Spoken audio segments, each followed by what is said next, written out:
Hello दोस्तों, मैं अमोद कुमार आप सभी को स्टडी टू लाइफ में स्वागत करता हूं।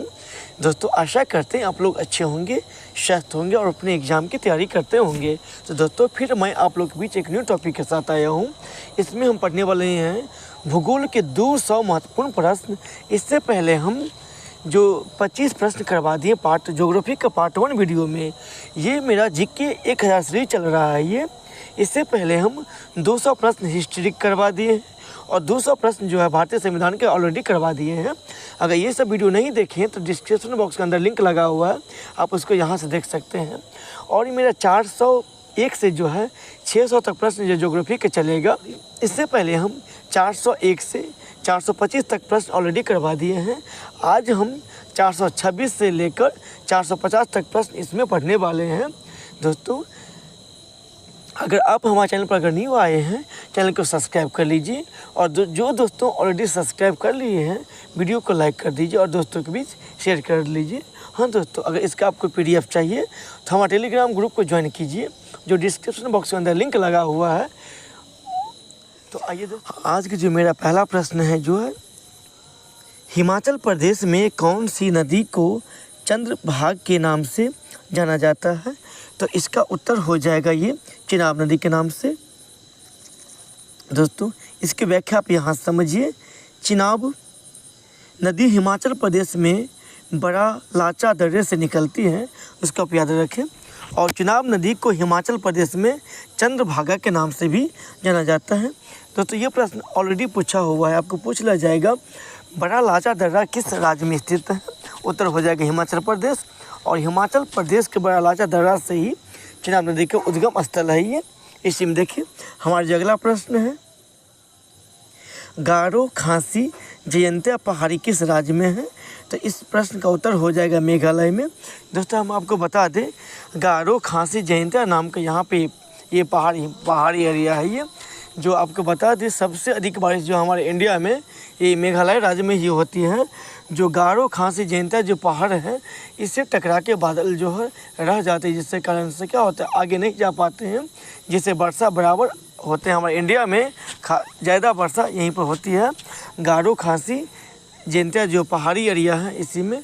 और गारो जनजाति जो पहाड़ है, इसी के नीचे रहने वाले आदमी को गारो कहा जाता है। और खासी नाम का जो पहाड़ी एरिया है, इसी के इर्द गिर्द रहने वाला जो जनजाति उसको खासी कहा जाता है। और जयंतिया जो पहाड़ है इस एरिया में मेघालय में, इसके इर्द गिर्द रहने वाली जो जनजाति को जनजाति कहा जाता है, जो जयंतिया जनजाति कहा जाता है। तो इसी में देखिए इसकी व्याख्या आप यहाँ समझ लीजिए। गारो खासी जयंतिया पहाड़ियाँ मेघालय में स्थित हैं। जनजातियों की निवास करने के आधार पर इन पहाड़ियों का नाम रखा गया है। शिलोंग पठार पूर्वोत्तर भारत में मेघालय राज्य के पूर्वी भाग में एक पठार है। इसी में देखिए हमारा जो अगला प्रश्न है, भारत के कौन से राज्य में लोकटक झील स्थित है? तो इस प्रश्न का उत्तर हो जाएगा मणिपुर। लोकटक झील मणिपुर में यह मीठे पानी की झील है, इस सबको याद रखिए आप। और इस झील में स्थित घास के द्वीपों के फुमडी कहा जाता है। लोकटक झील में केबुल लमजाओ राष्ट्रीय पार्क स्थित है, जिसे तैरता हुआ राष्ट्रीय पार्क कहा जाता है। आपको पूछ लिया जाएगा जो किस राज्य में जो तैरता हुआ पार्क है, तो हो जाएगा ये मणिपुर में। और लोकटक झील जो है मणिपुर में ही स्थित है, जिसे केबुल लमजाओ राष्ट्रीय पार्क स्थित है। आपको ये भी पूछ लिया जाएगा, बताइए कौन एक ऐसा झील में ये राष्ट्रीय पार्क है? हो जाएगा लोकटक झील में, जो केबुल लमजाओ राष्ट्रीय पार्क है ये। इसी में देखिए आगे, कुमाऊं हिमालय की सबसे ऊंची चोटी कौन सी है? तो इस प्रश्न का उत्तर हो जाएगा ये नंदा देवी है। इसकी व्याख्या आप यहाँ समझे। सतलज तथा काली नदी के मध्य हिमालय का भाग कुमाऊं हिमालय है। इसी में देखिए, और कुमाऊं हिमालय की लंबाई 320 किलोमीटर है। कुमाऊं हिमालय की ऊंची चोटी नंदा देवी है। माना एवं नीति कौल द्वारा यह भाग तिब्बत से जुड़ा हुआ है। इसी में देखिए हमारा अगला प्रश्न है, हिमालय का सबसे बड़ा तथा सबसे ऊंचा भाग कौन है? तो इस प्रश्न का उत्तर हो जाएगा ये नेपाल हिमालय होगा। देखिए दोस्तों, यहाँ से इसकी व्याख्या, नेपाल हिमालय की लंबाई 800 मीटर है। वही नेपाल हिमालय के सबसे ऊंची चोटी जो है माउंट एवरेस्ट है, जिसकी ऊंचाई जो है 8,848 और कहीं कहीं 850 भी लिखा रहता है। ये दोस्तों याद रखिए आप इसको, मतलब 8,848 या 8,850 भी कहीं कहीं लिखा रहता है, तो इसको आप याद रखिए। तो लगभग में 9 किलोमीटर लगभग में ये ऊंचाई है जो माउंट एवरेस्ट की जो सबसे ऊंची चोटी। इसी में देखिए आगे, नेपाल, तिब्बत तथा सिक्किम में स्थित इस पर्वत श्रृंखला के पूर्व में असम हिमालय तथा पश्चिम में कुमाऊं हिमालय स्थित है। इसका विस्तार काली नदी से तीस्ता नदी तक है। दोस्तों अगर आप हिमालय के अगर मैप के पढ़ेंगे तो हिमालय जो हमारे इंडिया के जो उत्तरी छोर पर जो हिमालय तरह से जो है, इसके अलग अलग पार्ट के नाम से जाने जाते हैं। काली हिमालय, सतलज हिमालय, नेपाल हिमालय, ये अलग अलग पार्ट। इसी में देखिए हमारा अगला प्रश्न है, टिहरी बांध कौन से राज्य में स्थित है? तो इस प्रश्न का उत्तर हो जाएगा यहाँ से देखिए, तो टिहरी बांध जो है उत्तराखंड राज्य में ये स्थित है। इसकी व्याख्या आप यहाँ समझिए।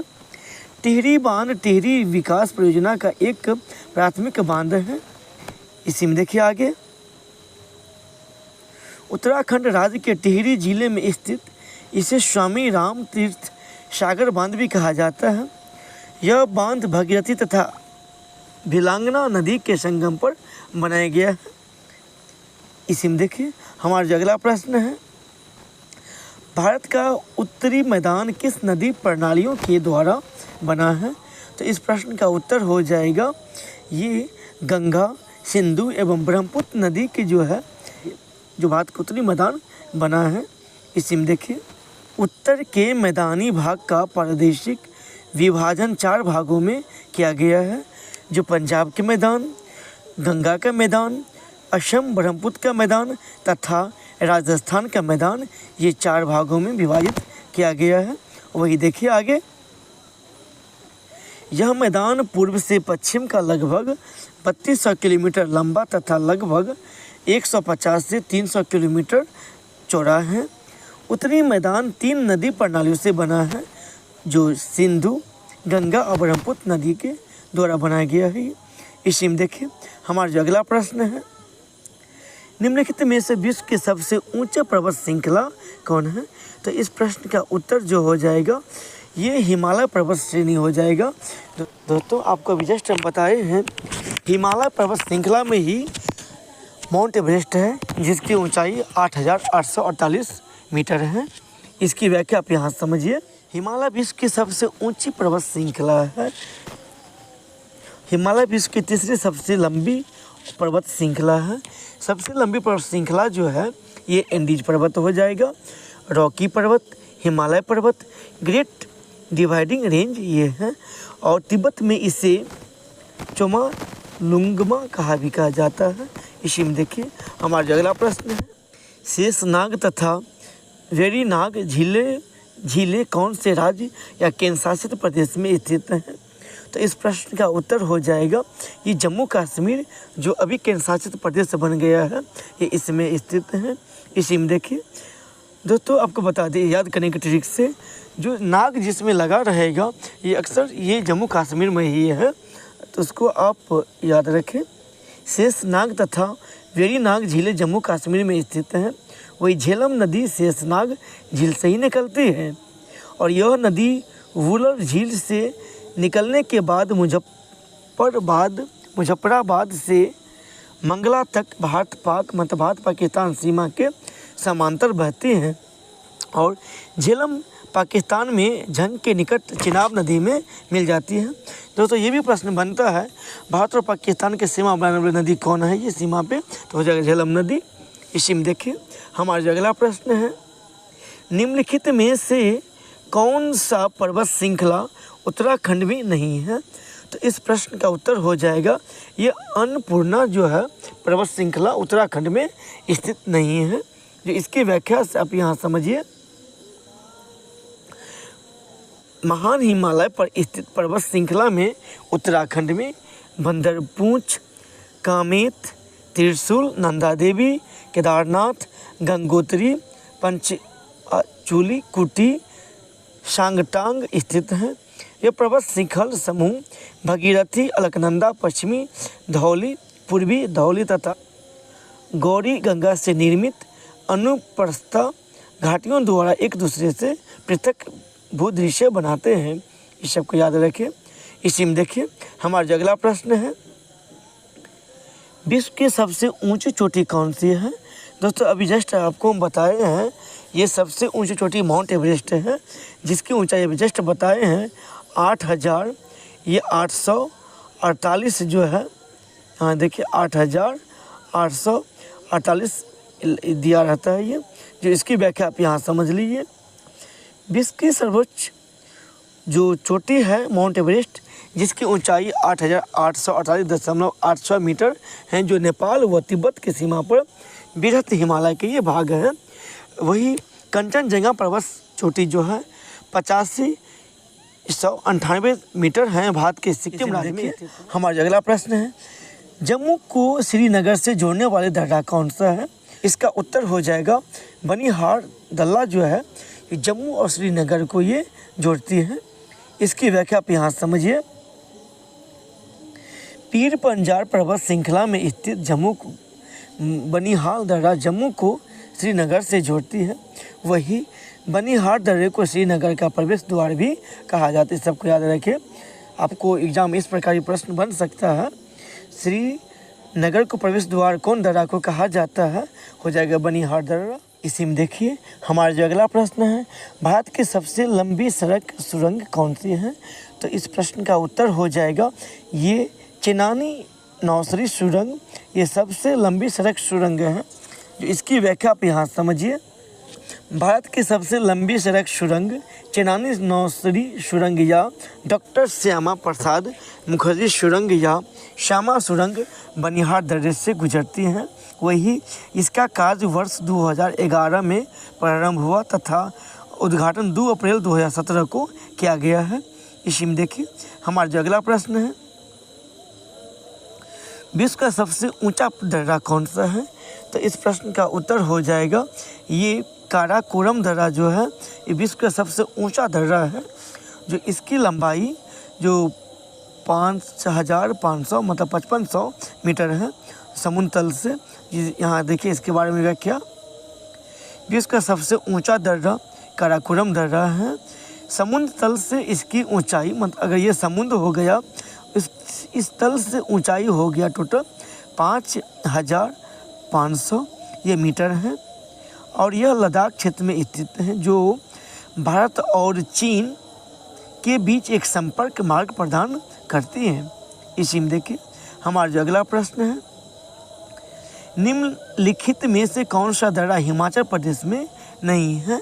तो इसका उत्तर हो जाएगा ये देखिए बनिहार दर्रा, ये हिमाचल प्रदेश में नहीं है।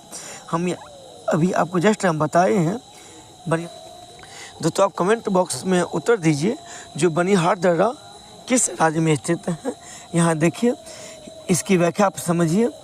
बड़ा लाचा दर्रा मनाली को लेह से जोड़ती है। सिपकिला दर्रा शिमला को तिब्बत से जोड़ती है। और रोहतांग दर्रा रावी नदी का उद्गम स्थल है। ये सब का आप याद रखें। इसी में देखिए हमारा जो अगला प्रश्न है, नाथुला दर्रा भारत में के कौन से राज्य में स्थित है? तो इस प्रश्न का उत्तर हो जाएगा सिक्किम में स्थित है। नाथुला दर्रा भारत में सिक्किम राज्य में स्थित है। और भारत चीन सीमा पर स्थित नाथुला दर्रा सागर स्तर से ये 4310 मीटर ऊंची पर है ये। इसी में देखिए आगे, यह दर्रा रेशम मार्ग की एक शाखा भी रहा है। वर्ष 1962 के भारत चीन युद्ध के बाद इसके बंद कर दिया गया तथा परंतु वर्ष 2006 में इसे पुनः खोल दिया गया है। इसी में देखिए हमारा जो अगला प्रश्न है, विश्व का सबसे बड़ा नदीय द्वीप किस नदी पर स्थित है? तो इस प्रश्न का उत्तर हो जाएगा जो ये ब्रह्मपुत्र नदी पर जो है माजुली द्वीप जो है स्थित है। जो आप यहाँ से देखिए, ब्रह्मपुत्र नदी असम में अनेकों धाराओं में विभाजित हो जाती है, जिससे नदी द्वीपों का निर्माण होता है। और माजुली द्वीप विश्व का सबसे बड़ा नदी द्वीप है। इस द्वीप में सोनवाल जनजाति निवास करती हैं। इसी में देखिए आगे अगला प्रश्न है, चित्रकूट जलप्रपात कौन सी नदी पर स्थित है? उसका उत्तर हो जाएगा इंद्रावती नदी पर ये चित्रकूट जो जलप्रपात स्थित है। इसकी व्याख्या आप यहाँ समझिए। इंद्रावती नदी दंडकारण्य पठार की प्रमुख नदी है तथा यह गोदावरी की सहायक नदी है और चित्रकूट जलप्रपात छत्तीसगढ़ में इंद्रावती नदी पर स्थित है। दोस्तों प्रश्न इस प्रकार भी बन सकता है आपको और बना हुआ भी है, चित्रकूट जलप्रपात किस राज्य में स्थित है? हो जाएगा छत्तीसगढ़ में। जो और किस नदी पर स्थित हो तो हो जाएगा इंद्रावती नदी पर स्थित है। इसी में देखिए हमारा जो अगला प्रश्न है, भारत की सबसे लंबी तटीय रेखा वाला राज्य कौन है? तो इस प्रश्न का उत्तर हो जाएगा गुजरात। यहाँ देखिए इसकी व्याख्या। भारत की सबसे लंबी तटीय सीमा गुजरात जो 1214 किलोमीटर है। गुजरात के तट पर नर्मदा, ताप्ती, माही तथा साबरमती नदियाँ उपजाऊ भूमि का निर्माण करती हैं। वही मुख्य भूमि की तटीय सीमा रेखा की लंबाई 6100 किलोमीटर है और द्वीपों सहित तटीय सीमा की लंबाई जो है 7516.16 किलोमीटर है। दोस्तों आप इस सब को याद रखें, तटीय सीमा की लंबाई 6100 हो जाएगा और द्वीप सहित जो है लंबाई इतना ही है।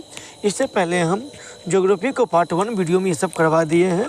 दोस्तों अगर ज्योग्राफी का पार्ट 1 वीडियो नहीं देखें तो डिस्क्रिप्शन बॉक्स के अंदर लिंक लगा हुआ है, इसको आप यहाँ देखिए।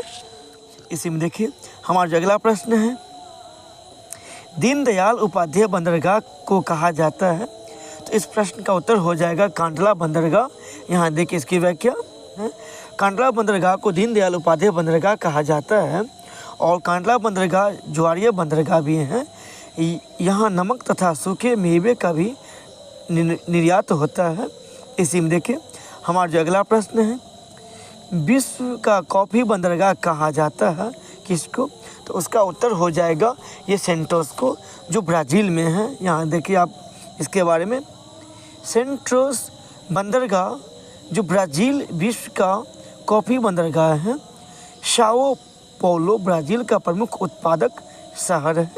इसी में देखिए हमारा अगला प्रश्न है, भारत का सबसे आधुनिकतम बंदरगाह कौन है? तो इस प्रश्न का उत्तर हो जाएगा जवाहरलाल नेहरू बंदरगाह। यहाँ देखिए इसके बारे में व्याख्या। महाराष्ट्र में नवासोवा बंदरगाह या जवाहरलाल नेहरू बंदरगाह का विकास मुंबई बंदरगाह का भार कम करने के लिए बनाया गया है। यह भारत का आधुनिकतम बंदरगाह है। इसी में देखिए हमारा अगला प्रश्न है, जोग जलप्रपात कौन सी नदी पर स्थित है? उसका उत्तर हो जाएगा शरावती नदी। इसी में देखिए इसकी व्याख्या आप यहाँ समझिए। गोवा से न्यू मंगलोर तक का तटीय मैदान कर्नाटक का तट कहलाता है और कर्नाटक के तट पर शिवमोगा जिले की शरावती नदी पर जोग या महात्मा गांधी या गिर सोप्पा भी कहा जाता है। राजा रानी जलप्रपात भी स्थित है। इस सब को याद रखें। इसी में देखिए हमारा अगला प्रश्न है, भारत का एकमात्र सक्रिय ज्वालामुखी कौन है? तो दोस्तों ये सब याद रखिए आप। एकमात्र हमारे इंडिया में सक्रिय ज्वालामुखी है, ये है बैरनद्वीप है जो अंडमान निकोबार में ये जो वर्तमान में ये एक्टिव है। यहाँ देखिए भारत का सक्रिय ज्वालामुखी बैरनद्वीप जो उत्तरी अंडमान व मध्य अंडमान के मध्य स्थित है। यहाँ नारकोंडम नामक द्वीप पर सुसुप्त ज्वालामुखी भी है। विश्व का सबसे बड़ा सक्रिय ज्वालामुखी मोनालोआ ज्वालामुखी जो हवाई द्वीप जो स्थित है।